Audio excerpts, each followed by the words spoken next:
Lehenengo eta behin eskerrak eman, gaurko egun honetan etortzeagatik, kanpoan dagoenagatik bati bat esaten dut. Barrukoan ikustet bai berogaiokin eta zuen izaera eta lan egiteko goarekin ere berotuko dugu hori ziur. Gero kafeare egongo da bazpadare.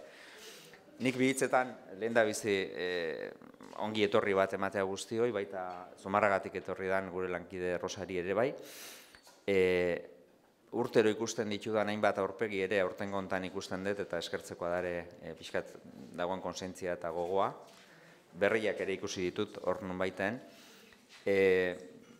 Ekitaldia balio desente ematen dio nire ustetan pixkat euskaltzale edo Eurtxu eta Zumarraga Euskadin egondan noski beharko genduke eta areagotu, baina zuen kasuan ere daukazuten konsientzia hori, ezta? Aurreko ostegunen onartu genuen plenotan, bi herritako plenotan, deklarazio bat, deklarazio guztik bezala beti izaten dira hitz mordo bat, paper batitan ipinita, baina nik bai uste dut bere momentun tituloa zala euskera auzolana, ezta? Eta nahiz eta ospatu biharko eguna euskera, nazioarteko euskeraren eguna dela, pixkat helburua eta bere lehenengo esaldian etzako importantea da zenetan, horrela hasten zen. Euskera urtean egun batez dugu ospakizunerako gai eta 365 egunez lan gai. Nik uste zuen filosofia eta nik uste egunero beharko genduken konsientzia eta militantzi hori zuek zeatea adierazgarri batzuk persona bezala eta ekitaldia pixkat urteroko joko hortan dabil, ezta? Egun hauetan ere indarrean jarri nahi izan dugu euskerak 365 egun izena eman zaion Euskal Herri osoan gauzatuko dan ekimen bati, eta horren filosofian ikustet ere gaur kontan ikusiko dugunaren eta urtero ikusten dugunaren hildo berdinetik dijola. Alegia, nahi da herritar euskaltzaileak aktibatu hizkuntza ohiturak aldatzeko.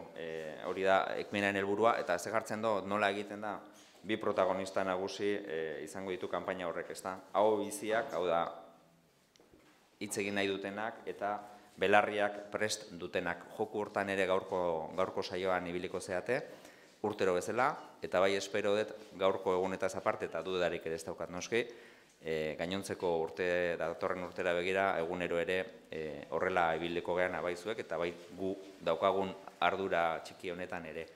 Mila esker etortzagatik eta datorren urtean Zumarragan ere ikusiko geha, espero dut, eta nahiz eta hemen bukatu urrengo nere beste nubaiten ere bai. Urtero bezala, 3 gai izango dira. Aurten, izenak, gustoko izenak, izango da lehenengo gaia, bigarrena izango da esaerak, eta 3. izango da txikitako lekuak. Ordu laurdenetik ordu laurdenea, txandaldaketa egingo deu, bitartean kafe hartu, eta esan bezala, hori, ongi etorri eta aurrera.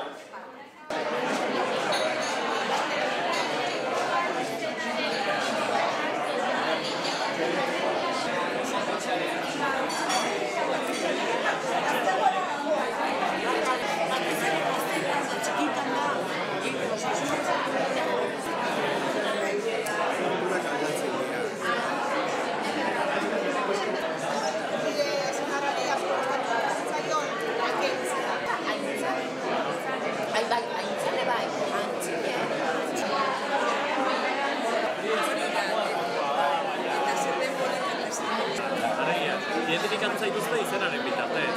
Beraz, ados nago, ez izenak...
niretzat oso polita da hemen egotea, zati nik oain dela 4 urte hasi nintzen euskaltegin, eta hemen egon naiz ere, eta niretzat erronka personala da, hori, euskeraz hitz egitea, eta batzutan lotxa kentzea, eta naiz eta ondo ez esan, baina esan eta hitz egin. Badakizu esaera hor dagoela, hizkuntza bat ez da galtzen ez jakiteagatik, baizik eta ez erabiltzeagatik. Orduan, erabil dezagun, eta naiz eta gaizki esan aurrea lotxa kendu, eta aurrea, hori da, behintzat nik, hemen nagonik eta nik ez nekin ez eroseak, lor dezakegu. Eta, bueno, Jonek esan du lehen, datorren urtean Zumarragan egingo deula, hasi que gure partetik, bueno, zoragarri, izango da beste urte bat egingo deuna, eta hori, eskerrak eman eta animo, eta jarraitu. Baita Euskaldun zaharrek, zaudetenok, milo eskerrak eman, zati ez da guretza da, batzutan horre referente bat eukitzea eta zuen egiten dezuten lana, ezin da agian beste edo instituziotik edo beste aldetik egitea. Zuek egiten dezuten lan handia, eta hori eskerrak eman guzti hori. Eta Euskaldun berrien garenok, animoak eman, eta hor, nola esaten da... Eutxi, hori da, eutxi eta zorro, bai. Animo! Erki, gastatzen ez da.